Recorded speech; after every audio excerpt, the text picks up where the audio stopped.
Morning, good morning. Morning, sir. Morning, sir. Morning, good morning. So, students, today we have I have requested Dr. R.K. Prabhu, who is a professor of surgical gastroenterology at the KEM hospital in Mumbai, and their group has a very large experience management of these corrosive injuries.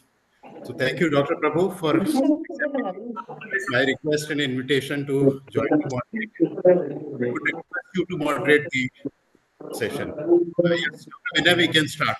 So there is somebody else. Anybody else, please put your microphone off. Can I request everybody to mute? Yes. I'll start from this.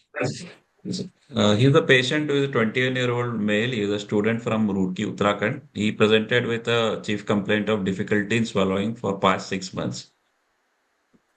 So, the patient gives a history of suicidal consumption of Harpic on 15th of July, for which he had consumed around 100 ml. After which he had 5 to 6 episodes of vomiting. And no history of any chest pain, abdominal pain, hoarseness of voice, or breathing difficulty. And followed which he was taken to local hospital where he was admitted, and followed by Riles tube was placed, and he was treated conservatively in the ward. And after that, he was discharged in few days with the Riles tube in situ, and he was advised feeding through the Riles tube. So later on, after 1 month, he developed vomiting episodes, which was non-bilious, and he couldn't tolerate the RT feeds, for which he visited another hospital, where he was admitted and he was evaluated, and he was underwent an abdominal surgery, where they had placed a two tubes in the abdomen on 9th of August, and he was started on the tube feeds in one of the tube, and we for after which he was tolerating the tube feed, and followed by he was discharged from the hospital, whereas the Riles tube had been removed in that hospital. Then followed by there was no history of any endoscopy done there, no history of any ICU admission. And after the Riles tube was removed, and he had difficulty in swallowing, which was progressive in nature. And initially, I was able to swallow semi-solid and liquid diet, which obviously the output used to come through one of the tubes that was placed, and, and now is unable to swallow even the saliva. So at present, he is tolerating FJ feeds, and there is no breathing difficulty, there is no hoarseness of voice, and there is history of over 8 kg weight loss in spite of tube feeds over the last 6 months. And past history, there is no known comorbidities or no prolonged medication intake. There is history of surgery, that is feeding jejunostom and venting gastrostomy, done on 19th of August.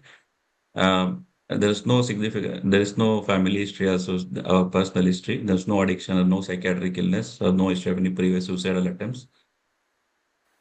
To summarize my history, he is a 21-year-old male without any comorbidities, addiction, or any psychiatric illness, with a history of consuming and corrosive, with a suicidal intake of 6 months back, which initially he was placed on NG tube and he was tolerating NG feed. Later on, he developed vomiting episodes, followed by a surgery, that is a placement. He underwent feeding jejunostom and venting gastrostomy, and uh, after that he had a progressive dysphagia from grade 3 to grade 6 over the past 5 months, associated with weight loss in spite of tube feeds. This From the history, there is a case of corrosive induced dysphagia, uh, with the features suggestive of gastric cord obstruction and status post venting gastrostomy and feeding gastrostomy. Yeah, Dr. Prabhu, you can. Okay, so now going back to your history. So suicidal intent of taking 100 ml of Harpic, right? So would have been the same if the patient would have same. Somebody's microphone is on. Hmm?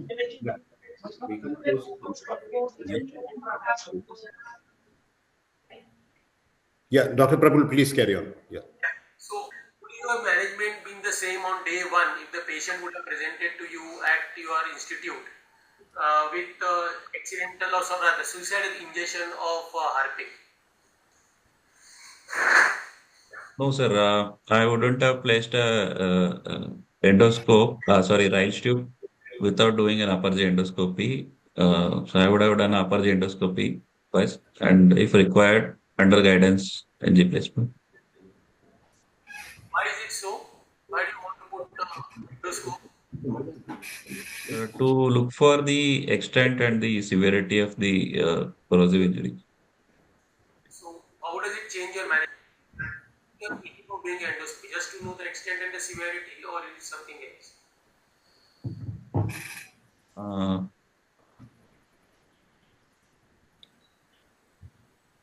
they were to grade the injury, sir, according to Zarkar grade. So, Why do you want to? and if it is, That is what we would like to know. Why do you want to grade? Does grading change your management or your evaluation of the patient further? yes, sir, if it is a, grade 1 or grade 2A, then patient can be managed conservatively, can allow within 48 hours clear liquids, and we can discharge the patient soon. Whereas if it is a higher grade, then requires further admission and further evaluation. So basically, you want to try your patient of depending upon the grade of injury, whether he wants to be kept indoors or outdoors. Okay, in this situation, then if you get something higher grade, what would your management change, or is it going to remain the same? If suppose it comes as 3, so would it be different than what you would be otherwise be doing? Uh, yes, sir. If it is a 3B, if there is extensive necrosis, sir, then I would get a further imaging done, and and will the patient will be in ICU, and if the patient is clinically unstable, then to look for the surgical options, sir, depending on the further evaluation by imaging. So If it is too, look at the patient clinically as well as the endoscopic report. If the patient is hemodynamically unstable or there is no evidence of peritonitis or mediastinitis, and if there is a high grade injury, then probably you will require a cross sectional imaging. If you have section. signs of abdominal injury, peritonitis or mediastinitis, probably a plain X-ray will be another investigation which will show you either ways which what management you want to. So clinical evaluation has to be combined with cross-sectional imaging depending upon the clinical situation of the patient. In the next, they have kept a right tube. So during the second surgery, they removed the right tube. So any other additional information would you want to know when they had kept a right tube on the patient?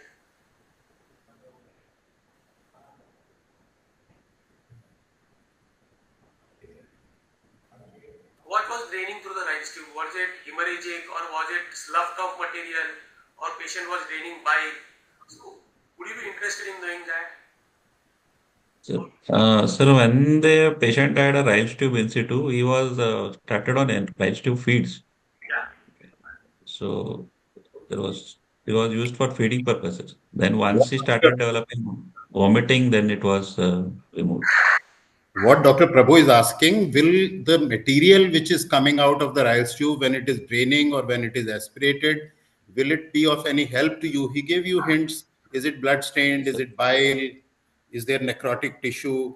Yes, sir. If it is a bile stain, uh, then it indicate the distal passage is patent, sir. If it is a uh, uh, blood pains, then there probably a gastric ulcer injury, ongoing hematemesis. Sorry, upper GI bleed. You can assume the grade of injury also depending upon this. And then the patient you said was starting on RT feeds. and the patient could take RT feeds for about how many days you said? About 1 month, sir. So for 1 month patient was taking RT feeds. Would you want to know the quantity of RT feeds? Whether it was the regular volume or the patient had to aspirate back, does it make a difference? Yes, sir. Yes, sir. If patient is if if the patient is on NG feeds and if there is a distal obstruction, then the on aspiration the same amount will be coming back. Yes. So in the initial phase, probably because of edema, there will be you have to delay the RT feeds. But however, with time, if the patient can tolerate about 300 ml, so that should be a good amount of nutrition for the patient with good dietitian support. That will tell you whether the patient who had a stomach which was getting cicatrized or whether the patient had a good volume stomach available at that time. Okay. So the patient you said was then operated on 19/8. So what type of surgery do you assume? You already put that patient underwent feeding testosterone. Yes, sir. So do you routinely perform or is it performed outside? Sir, this we routinely won't perform venting gastrostomy either, but this case was performed. This was done outside, and he was referred here. So this was the history which was there. Why you will not put do the same surgery? What is your reason for doing the same procedure? Sir, venting gastrostomy, adding a venting gastrostomy may cause the adhesions which may hamper the neck surgery. Even if we are doing a conduit surgery, there will be adhesions. And if we are planning for cologastric anastomosis. Otherwise, if we are using a stomach as a conduit, then we will not be able to because of gastrostomy. Yes. Would you have done an endoscopy on this patient if the patient would have come to you after 1 month or the complete in your practice? Sir, if the patient comes delayed after 1 month, first we'll get a barium swallow sir, to get uh, the stricture mapping, and followed by we'll go for upper GI endoscopy. Why so? If you are getting suspecting gastric outlet, why not straightway do a endoscopic evaluation?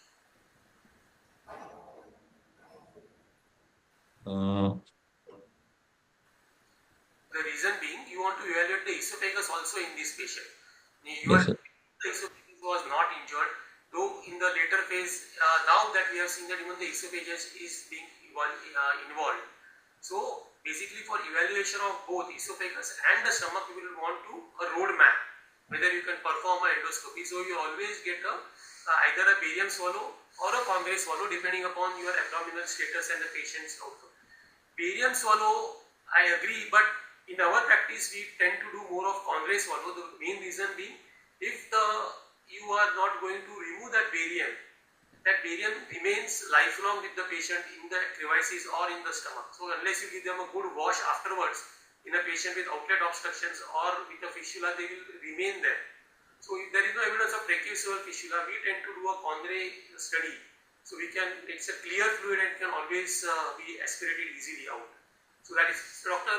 Vinay sir. What is your practice at HGPJ as well as over here, sir? Dr. Kapoor. You used to do a barium. No, you should say a contrast study. Don't use the word barium because, as Dr. Prabhu pointed out, you would preferably use a water-soluble contrast. It gives you the same information. Okay. So the next surgery, if you have not done a venting gastrostomy, what is the time frame between your further intervention in a patient of corrosive injury and a patient for surgical intervention?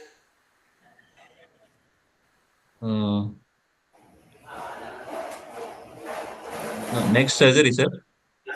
Intervention, definitive intervention after the corrosive. What is your time frame? Sir, if for the gastric injury alone, if the esophagus normal, we'll wait for 3 months, sir. And if it is a esophageal injury, associated, then 6 months for definitive surgery. So the routine practice is to wait for 6 months for your complete evolution of the injury. 3 months is too early a phase for intervention. So probably our practice is to wait for a period of at least, that is the minimum that period time frame we wait, 6 months for complete evolution of the injury before we are going to do any definitive procedure on these patients. So that is a routine practice. I think that is what is being practiced everywhere. So 3 months is too short a time frame to go in. Why is it so? Sir, stricturing the cicatrization process is ongoing, sir. So we'll wait till the scar matures, minimum up to 6 months. So you want the complete evolution of the stricture. Same like your bile duct injury, you wait for the evolution of bile duct injury when you have got associated vascular injury. So here also there is lot of vasculitis which happens irrespective of whatever acid or alkali. So you want to wait for the complete evolution of the stricture before doing a definitive intervention. Okay. So in the time frame, if you don't do a venting gastrostomy like you said, how will you avoid patients having vomiting in these patients? Sir, if the endoscopy is being done, endoscopy guided NG placement and followed by feeding. Talking about constipated and vomiting, not nutrition. I think Dr. Prabhu lost the connection. So just a few points to repeat. In your impression, it would be better to say corrosive induced esophageal stricture causing dysphagia grade 6 with features suggestive of pyloric injury or pyloric stricture causing gastric outlet obstruction. Dysphagia and gastric outlet obstruction are manifestations. The diagnosis or impression should be a corrosive stricture.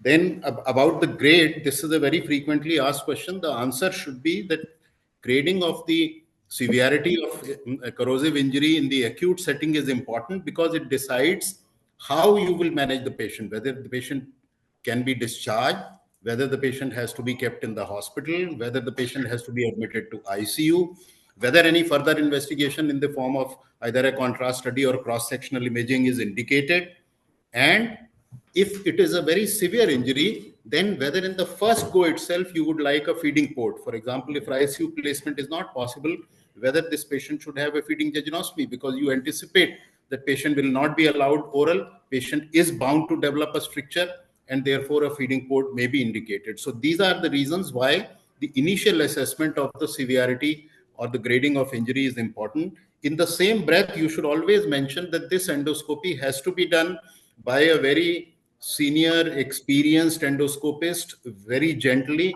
using minimum amount of insufflation, because there is a definite risk of causing a perforation, especially with severe injury. When you start, you don't know how severe the injury is.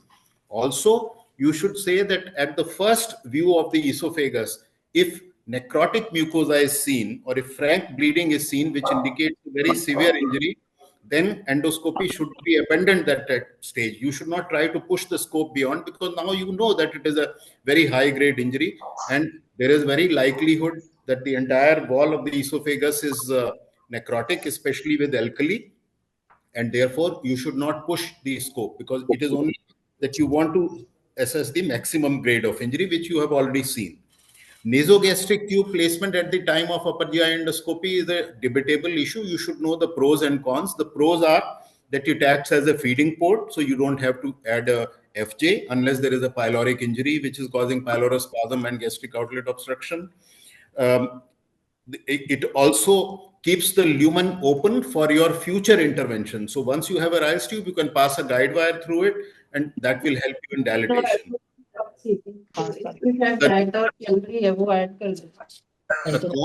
The cons is that it keeps the esophagogastric junction incompetent, patent, open, and induces reflux of the acid, which may cause further injury to the esophagus. 6 months again, the answer should be that corrosive injury is like any other wound, and wound healing process shows that uh, that the total fibrosis takes about 6 months. And therefore, in any injury, you would like to wait for 6 months for the injury to mature, for the fibrosis to complete, for the final grade of stricture to show and then intervene. So this is how you should answer these questions. Yeah, Dr. Prabhu, please carry on. Can you hear me? Sir, can I Yes, sir. interrupt? Yes. Sir, Yes, can I please. interrupt? Yeah. Yeah, I just have a question. Yes, Vinay, yes, have you Rajan. had a psychiatric evaluation done? And what was the findings of the psychiatric evaluation? Is the patient Uh, on psychiatric medication? no, sir. Patient was not in any psychiatric medication. No history of That any is previous incorrect. psychiatric That is illness. incorrect because the patient who has performed it through suicidal intent, they can perform it again, especially because their quality of life is so poor after corrosive injury. They attempt to commit suicide again. So you should always have a psychiatric evaluation and treatment right at the beginning. And if it has not been done, you go back to the previous slide. In your past or treatment history, you should make a special mention.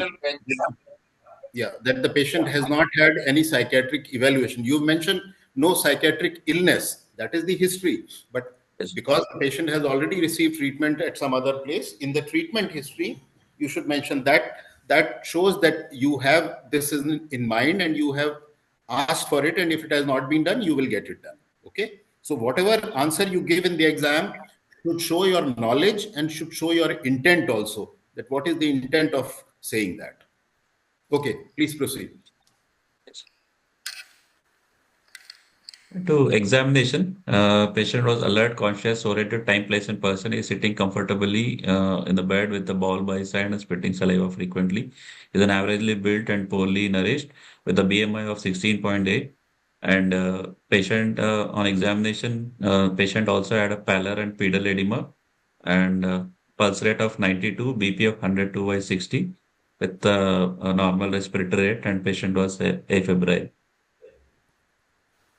Oral cavity examination had a normal, adequate oral mouth opening with a good hygiene, normal tongue movements with no mucosal lesions or scarring noted, and a posterior pharyngeal wall visualized, which was normal. Now, the Before you abdomen see, exam. sorry, before you see the posterior pharyngeal wall, is there any other structure which would give you a very good indication that whether there has been an upper aerodigestive injury, a mobile Uh, structure? yes, sir. Soft palate, uvula, and Yeah, so you should make a comment on that. See, when in a patient with corrosive injury, in the abdominal examination, you will not find anything, but you have described abdomen in such great detail. Oral cavity and chest are then important. Oral cavity, you should mention everything. Any difficulty in opening the mouth, any scarring on the lips or the cheek or tongue, the soft palate, the uvula, the tonsillar fossa, then the posterior pharyngeal wall. So again, it shows that you are looking for something which is of consequence. Because if there is an upper or an oral cavity scarring, which invariably would indicate that you are anticipating a very high stricture in the esophagus also. Okay, so in esophagus, in CA esophagus, chest is more important than abdomen. In corrosive injury, oral cavity and chest are more important than abdomen, unless there is gastric outlet obstruction, where of course you will have findings. Yeah, please carry on. yes.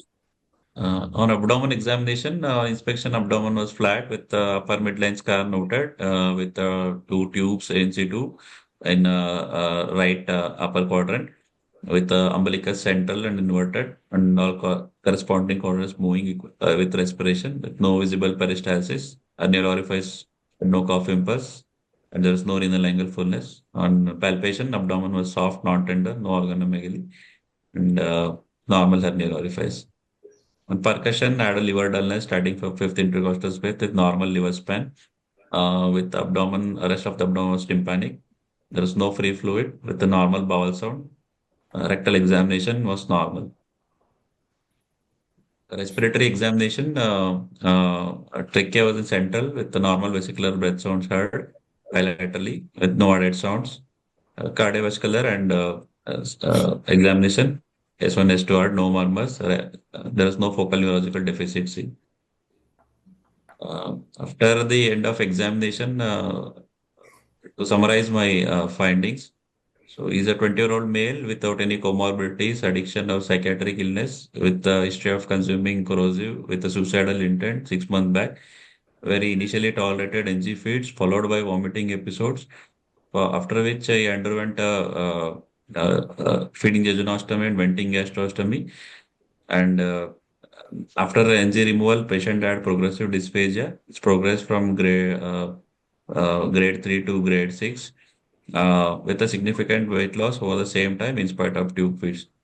On examination, he had a BMI of 16.8 with the upper midline scar with the feeding jejunostomy and venting gastrostomy in situ. So this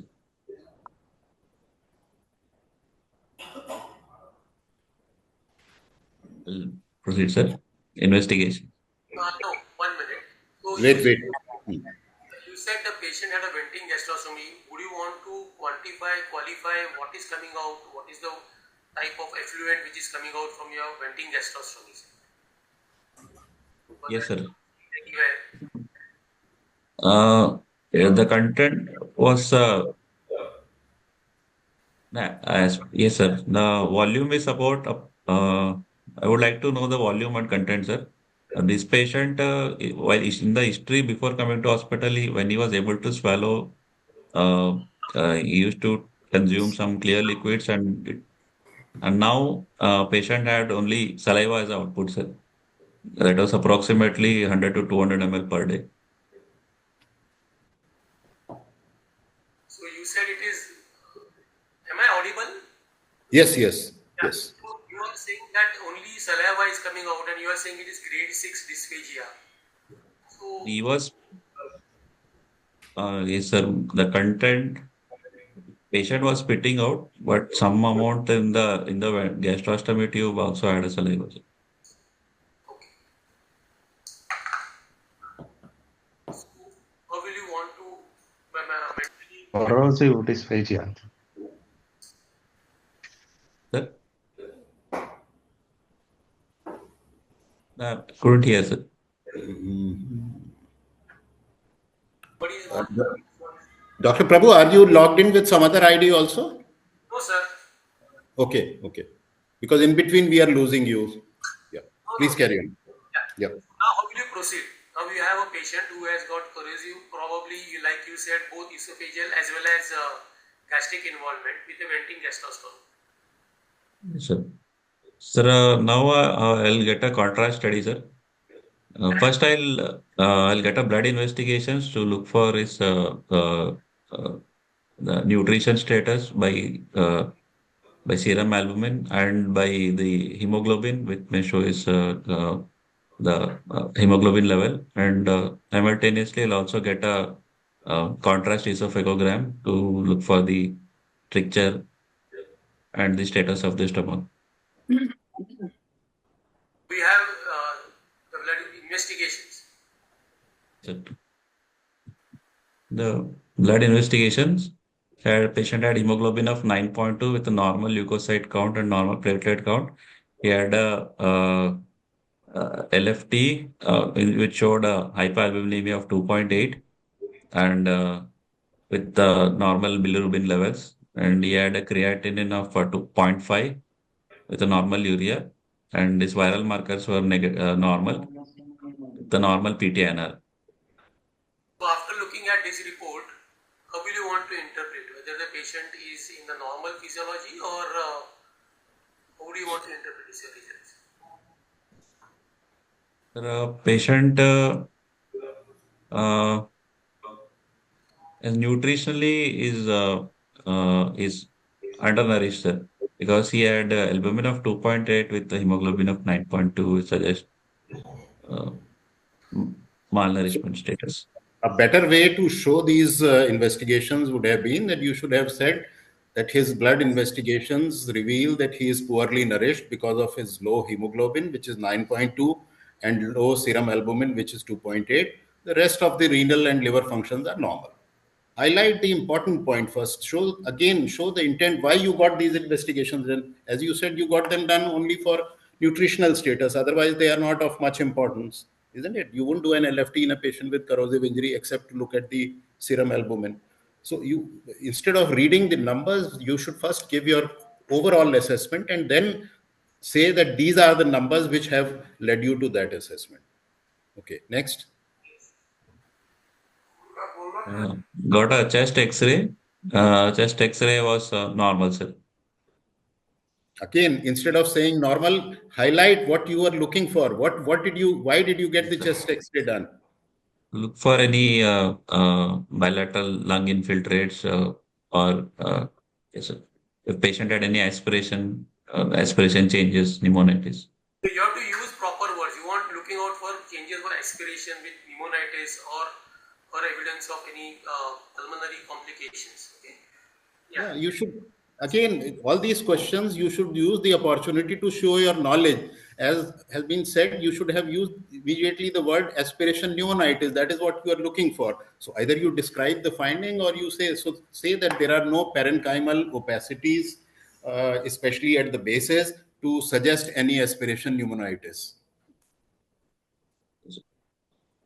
Anything else in a patient with corrosive stricture of the esophagus, not in this case, which you can see on abdominal X-ray?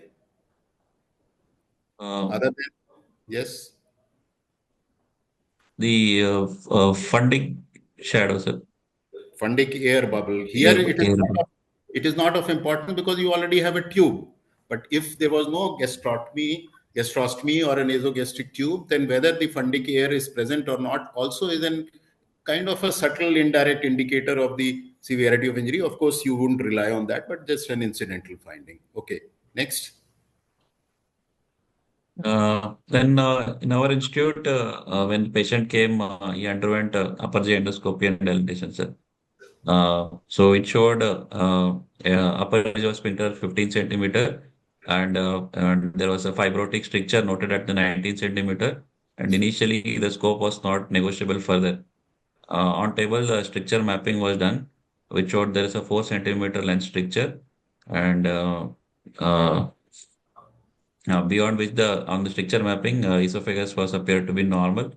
And serial dilatation was done in the same setting, and patient was able dilatation with the 5 and 7 SG dilators was passed. Uh, and there was post dilatation. There was no tear in the any in at the upper level stricture, and these were the initial endoscopy, sir. And followed by a month later, patient underwent another endoscopy with the second session of dilatation, uh, where the stricture was dilated further from 9 to 12.8 and then the stricture there was and the scope was passed beyond.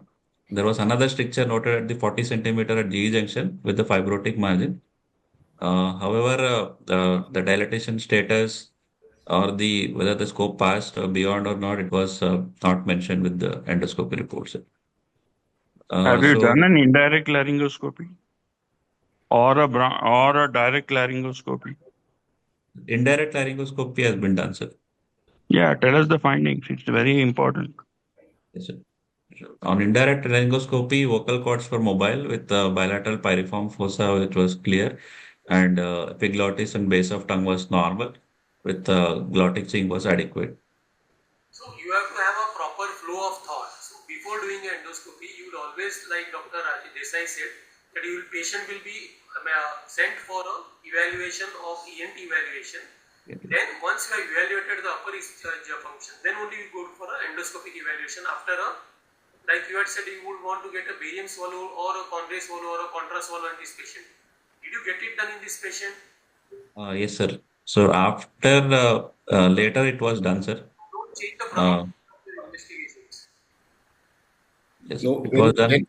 when you said upper GI endoscopy with mapping, did you mean that you did the endoscopy under fluoroscopy using contrast? Yes, sir.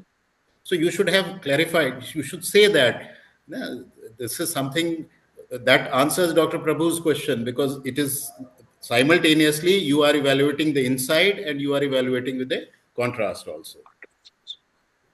Okay, please show Uh, the and then films. the barium swallow and meal was done, which showed there is a narrowing at the level of cervical esophagus, and distal esophagus appears to be normal. In the barium meal, in the delayed film, which showed there is a stomach which has been distended, and however, there is no passage of contrast beyond the pylorus region. So this is after the second sitting of dilatation or during the first, because your esophagus looks normal except for there is a, Yes, sir. This is after dilatation, sir. so this is after two dilatations. Two This is dilatations. you are getting. Okay. Yes, Yeah, sir. there is a contradiction because in the endoscopy, you said that there was a stricture at the esophagogastric junction, and because nothing was mentioned about the stomach, I presume that they could not pass it. But the barium study shows that contrast has passed into the Past. stomach, adequate amount of contrast has passed into stomach. So it is when you present multiple investigations or serial investigations of a patient, you must always look for and you must mention what is the chronological sequence and difference. What is there a difference between the second endoscopy and this barium? Because there is a contradiction between the two. Okay. So how do you interpret this barium? This is after your second dilatation. Now how will you interpret this barium? Sir, there is a short segment stricture in the upper esophagus. Then the G junction stricture noted in the endoscopy, but the Yes, we are talking about the barium evaluation, not of your yes, sir. endoscopy. Barium evaluations are only upper esophagus short segment stricture is there, followed by there is a pyloric stenosis. Okay. So Rest of the esophagus appears to be normal, sir, so with a you normal stomach capacity. mentioned the patient had a venting gastrostomy. It's not. Is it not? It's not evident. What material is being used? Sir, this Is for this venting, is this before or after the venting? this is after venting a system. The tube was blocked and we got actually Forex was placed for venting gastrostomy and Ryan's tube for feeding gastrostomy. But it's not seen anywhere. Yeah, I don't see the gastrostomy tube. I see only one tube. Maybe we are not able to appreciate it. The other thing which you should mention on the contrast esophagogram is aspiration. Any evidence of aspiration of the contrast, especially in a high stricture. It's a very high stricture. You should say, go back to the previous film. You should say whether any contrast has been aspirated into the tracheobronchial tree. If you see contrast in the tracheobronchial tree, it could be both because of either because of aspiration or because of a fistula. But if you are doing a dynamic study, then the timing when you see the contrast in the tracheobronchial tree and in the static film, sometimes it may be difficult, but if it is a high stricture, it is more likely to be due to aspiration. But here you don't see any contrast in the lung fields. That also should be mentioned. Yes. Yes, sir. So there's a barium swallow report, sir. So which showed they reported as the luminal narrowing at the proximal thoracic esophagus upper border of T1 till upper border of T2 with the uh, uh, proximal uphold of the contrast, and there is no laryngeal penetration. Stomach distended with opacified with the contrast without any mucosal irregularity. No passage beyond the stomach. Go back to the chest, the contrast. Is it T1? No, sir. Actually, film appears like the level of C5, Yeah, C6, but I, I, I thought they it is. reported Prabhu, this. what is your? I don't think it is T1. It's Yes, not sir. T1. It's quite higher, sir. It looks quite higher. Okay, please carry on. Yes, sir. Uh, that's all, sir. No other investigations were there. Dr. Prabhu, you can continue with the management plan.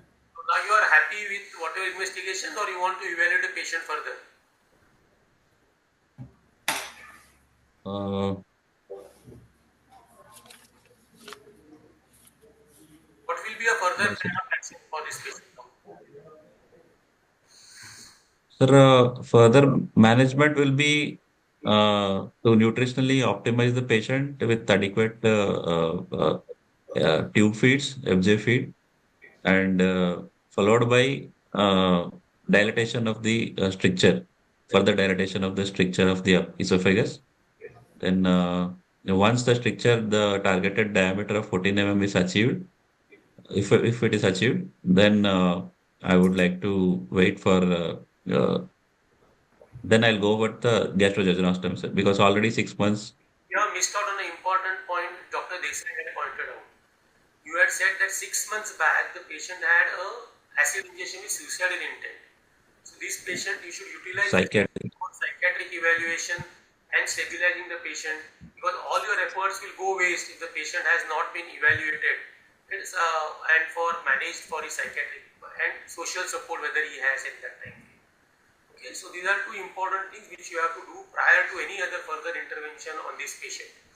Okay, so what will be your end point of nutritional support? You said you want to build up the patient. You have already crossed the time frame of 6 months. So it was in July, July, the patient had injection, and now we are in the month of March. Yes, sir. Sir, the simultaneously esophageal dilatation along with nutritional buildup, sir. So I would wait Question, till the patient. question was very specific. What is your endpoint of nutritional support? What parameters are you aiming for? Weight gain followed and also the albumin level of at least three and above. And the variation of these patients can be because of edema. Okay, so you have to look out for hydration of these patients. This is very important. Your buin creat will be also be normal in this patient because these patients have got asthenia and loss of muscle mass. So again, your buin creat may not be after adequate hydration, and evaluate this patient again for his albumin levels, his hemoglobin level, and his weight gain in absence of edema. Only then you can label this patient as adequately nutritionally in a proper situation. Okay. So once you have hydrated, now what will be your plan in this patient? Uh, You said that you will dilate the esophageal stricture to achieve 14 mm diameter. Is that enough? So you have achieved 14 mm today. Is that enough or anything over to there? yes, sir. Should a patient should after wait to wait for at least 4 weeks, sir, Yeah. to know So whether not, the structure is stabilized. yeah, not only achieving a diameter of 14 mm, but also maintaining it without dilatation. That is very important because these strictures are very likely to recur. Uh, and so you achieve 14 mm today, but you repeat the endoscopy after some time and it comes back to less than 14 mm. So successful dilatation is achieving and maintaining the 14 mm diameter. May I interrupt, sir? Yes, Rajin. You also did not mention whether there is any reflux of the contrast into the esophagus on barium examination, whether the Uh, rugae are present in the stomach or not, to indicate mucosal integrity, yes. and also where the Uh, duodenum is strictured. Is any contrast yes. entering the duodenum on delayed Uh, contrast? None of these films is the delayed contrast study. yes, sir. But even the delayed contrast study, there was no passage beyond the You have to sir. mention that. Whatever you don't mention, it means you are not thought about. I'm I'm sure the timings of the four spots must be mentioned in the film. I can't read it. So if it is there, then you should say that the last film is so many minutes or so many hours after the contrast was given, and still no contrast has gone beyond the stomach. If it is not mentioned, you should, as Dr. Desai said, you should have said that I would like to see whether this contrast empties out of the stomach into the duodenum after so many hours or not.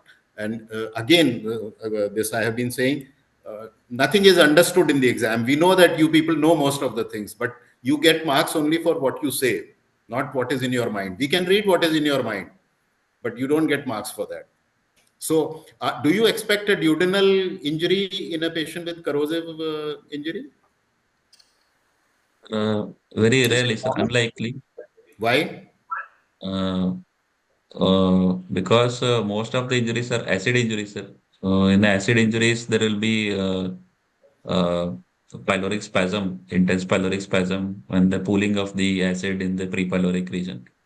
So Yeah. So in the moment the acid reaches the pylorus, it immediately causes intense pylorospasm, which prevents any of the corrosive to get into the duodenum, and that is why in majority of these cases the duodenum would not be injured, would not be strictured. Am I correct, Dr. Prabhu? Yes, sir. And just to add, it is always a pre-pyloric stricture rather than a pyloric stricture. It should be very clear in Okay. your mind. Because of the spasm, the pylorus is also gets spared. It is the pre-pyloric area and probably the distal antral area which becomes cicatrized, and there is proximal dilatation of the stomach. Okay. So, what will be your further management for this patient? I think let us give him a hypothetical situation. So there are two situations. One, that the esophageal stricture we have successfully dilated and it remains at 14 mm. And second is that it recurs or it doesn't, we don't achieve 14 mm. In both situations, what would you do? Let us take the easier situation first. The esophageal stricture has been successfully dilated. the esophagus successfully dilated and maintained, sir, then I will do a uh, uh, gastrojejunostomy or a Billroth-1 reconstruction uh, for the Sorry, stomach. gastrojejunostomy and Billroth one, you said? Or, sir, Billroth-1 or You gastrojejunostomy. can't say I will do this or that. You can say these are the options, but when you are asked what will you do, you have to choose one option. You can't do both the procedures in a patient. So I again, will do. students, when you answer, you have to be clear. If you want to describe the options, you should say these are the options. But I would prefer if you are asked what will you do, you can say that these are the options, but finally you have to choose one option. So what will you do? And why GJ and why Billroth one? What are the pros and cons? Sir, Billroth-1 maintains the normal physiological pathway, and thereby there is the absorption of the nutrients, that is the iron and calcium through the duodenum. So micronutrition absorption will be maintained. Uh, Whereas the cons for the same is the prepilo the area has been strictured, and anastomosing through the stricture there is also risk of leak. No, Uh, another important thing what you have to remember, Vinay, is that you have not evaluated duodenum. Okay, we are assuming the duodenum usually gets spared in these patients. So assumption on table you might find there will be some amount of cicatrization of the duodenum. So you should not be very dogmatic that I will go and do a Billroth 1 on this patient. So Billroth 1 is good surgery, but then only after evaluated the duodenum. Here we have not evaluated duodenum, so we are assuming the duodenum is normal. So it will not be a ideal procedure if you have not evaluated duodenum.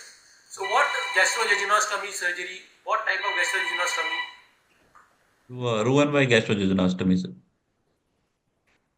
Uh, so that will prevent the biliary reflux and further in. Yeah, again, you should explain your answer and say that this is a young patient, this is a benign disorder, patient is going to have a normal lifespan, and therefore I would prefer to do or I would like to do a Roux-en-Y gastrojejunostomy, which will obviate any risk of duodenogastric bile reflux, which can cause severe gastritis. You should give complete answer and show your knowledge. Okay. What is And Roux stasis syndrome and how will you prevent it?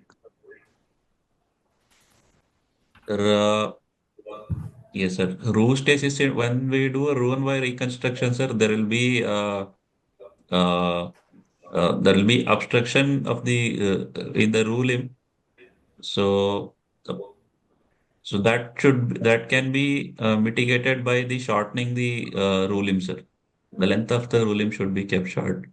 It is because there is no pacemaker function of the stomach does not get transmitted into the root because at the GJ the nerves are interrupted. Second thing is the bowel has to be maintained in continuity, and you can do a Brown anastomosis to prevent bile reflux. So that is a preferable option because if you have Roux stasis syndrome, Again, resurgery, that's a big problem. Second thing is you should always say that I will assess the stomach mucosa. If the stomach mucosa is healthy, I will do a Roux-en-Y gastrojejunostomy or a loop gastrojejunostomy. In its absence, I would prefer to do a total gastrectomy and do a esophagojejunostomy. So both Rajen and Dr. Prabhu, for the benefit of students, what do we expect them to say about the GJ, Roux-en-Y or a loop GJ with a jejunostomy? Our practice has always been to do because it's a young 22-year-old male patient, we would prefer to do a Roux-en-Y in this patient rather than doing a loop jejunostomy. Though we may add bronze if we are in a slightly senior age group, but we will prefer to do a Roux-en-Y in this populations. Vinay, is there a difference in creation of a Roux loop for this procedure or this injury or this stricture versus when we prepare a Roux loop, say for a biliary stricture or a pancreatic anastomosis? Or is it the same? So the difference is that there you divide the jejunum at least 20 to 30 centimeter from DJ because that is the most important absorptive part of the jejunum. And you want to keep it in the enteric path. Here, if you take if you divide the jejunum 30 centimeter from the DJ, that proximal jejunum, which is important, is not a part of the enteric path. So here, the jejunum should be divided as close or as short distance from the DJ as possible. You want to keep the proximal jejunum in the food path so that the absorptive function is there. So that is the difference. And that is why if you keep a short Roux limb, the Roux stasis syndrome also should be less as compared to a long Roux limb. But the point which Dr. Rajendra was mentioning, that you have an alternative, that you do a loop GJ with a distal jejunostomy, which then becomes a broad loop. Okay, let's move on to the second situation, which is a little more difficult. We have still 5 more minutes. We can outline the plan of management. Suppose you are not able to dilate the esophageal stricture. It is either not reaching 14 mm or it comes back to 10 mm. Then endoscopic management would I will initially try with the endoscopic management, sir, by injecting steroids for the stricture, and then I'll try for further dilatation. And if it's still refractory, and then I will proceed for the surgical plan for surgical management. Yeah, Dr. Prabhu, since we have only 5-6 minutes, your comments about role of steroids in esophageal stricture, what the student should know and what should they see, and at what stage, and what is the expectation? We do not, or even our endoscopists do not routinely use steroids in management of corrosive esophageal strictures. Here, the reason being, initially, if at all you want to use, they have used it in the early acute phase, not in this delayed phase. Streptomycin, because it reduces the fibrotic responses, but not steroids in management of corrosive esophageal strictures, just for management only. Rajen, you want to add anything? I think Dr. Desai has left. So I don't think you should say it. You probably can say that there are some reports or there are some groups which use steroid, but I don't think it's a part of a definitive kind of management. And that too, after the stricture has either not responded or recurred after dilatation. So I am not sure whether that would be a good option to. Yes, sir, during acute phase, when the patient, the fibrosis has not set in. Because once the fibrosis is setting, injecting steroids has not worked. Even in our scars, if you see abdominal wound scars, you use triamcinolone injections in the early phase, not once your scar is become fibrotic. So I don't think it should be effective. If you not effective in your normal abdominal wound scars also. And what do we expect the students to say about the role and use of steroids in the acute injury phase? So we don't use it, but the role has been described in acute phase, not has been described in literature also in developed phase. So we don't use it, but it has been there are few articles which talk of use of steroids, triamcinolone injections It's also been shown that there is an increased risk of perforation on dilatation in those patients who are put on steroids, especially in the groups that believe in early dilatation. They prefer to put them on steroids and then do dilatation. That is a strategy with lot of risk. So most people do not give steroids. Only if there's a tight recurrent stricture, they have injected steroids and been able to achieve dilatation of very tight strictures. Yeah, so you should be careful and cautious in mentioning steroids as the definitive management of an established fibrotic stricture which is not responding to dilatation. You may mention it as a option which is being used by some groups or some centers. Okay, so what will be your plan of management for a non-dilatable or a recurrent stricture both in the esophagus and in the stomach? Uh, do a surgical management by esophagocoloplasty, colonic conduit. Uh, esophago, I'll do a colonic conduit to bypass the esophagus by esophagocolic anastomosis with cologastric anastomosis and proven by gastrojejunostomy. So you should give the complete answer. Whenever you are asked about what you would do for an esophageal disease, whether it is corrosive or malignancy, you have to first say whether you are, in this case especially, that whether you are planning a resection or a bypass, because resection also is an option. Then you have to say what conduit are you going to use, what approach are you going to use, where is going to be the anastomosis, how you are going to do the anastomosis, hand sewn or stapled. I'm now clubbing both malignancy and stricture. So in this case, you should say that you would do a resection of the stricture or a bypass. Bypass. Bypass. So you should say, I would do a esophageal bypass using colon as a conduit with a esophagocolic anastomosis, a cologastric anastomosis, and because there is a pyloric stricture, I will have to add a gastrojejunostomy, which I will prefer to do a Roux-en-Y or a loop with the Braun jejunostomy, and I will retain the feeding jejunostomy. At the same time, you should show that it is a very high stricture. So it is going to be a technically demanding procedure. I may need the help of my ENT colleague. I have to counsel the patient for a possible high risk of aspiration and a need for Yes. tracheostomy. All these things have to be mentioned because this is what you would do. So there are questions from Dr. Jasmeet that in a patient with corrosive esophageal, is there an indication for surgery? If stomach is normal, we should still go for colon. Uh, uh, uh, Most people for benign strictures prefer to use colon, although technically stomach is better and easier. But for benign strictures, I think most groups, I would request both Rajendra and Prabhu to comment on that. But in the presence of a pyloric stricture, stomach would not be a good option because you will need a stomach drainage procedure also. And yes, stomach can reach up to pharynx. In fact, Dr. Chattopadhyay's favorite comment was that stomach, if well mobilized, can reach up to the base of the skull also.